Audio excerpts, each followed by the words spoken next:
శనివారం నాడు తెల్లవారక ముందు తలంటు పోసుకుని నల్ల చీర నల్ల రవిక ధరించి శంకు చక్రములతో కూడిన 7 కొండల స్వామి తిరునామమునకు మట్టి ప్రమిదలో 7 రంగులతో కూడిన వత్తిని వెలిగించి శశాస్త్రీయంగా స్వామిని పూజించి కమ్మని నువ్వుల చిమ్మిలి నైవేద్యం పెట్టి నీరాజనముతో వ్రతమును పూర్తి చేయాలి. తిరిగి సాయంత్రం వరకు ఉపవాసం ఉండి స్నానము చేసి పసుపు చీర పసుపు రవిక ధరించి వ్రత విధానము సాగించి స్వామికి ఇష్టమైన చక్కెర లడ్డూలను నివేదనము చేసి నీరాజనమునిడి ఒక అతిథిని ఆహ్వానించి భోజనాదులతో సత్కరించి అతిథి భుజించి విడిచిన ఒక మెతుకును అమృతమస్తువని ఆరగించాలి.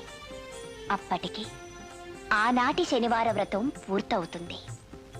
ఈ విధంగా 7 శనివారములు వ్రతమును చేసినచో ఉద్దేశించిన సత్ఫలమును పొందగలరు.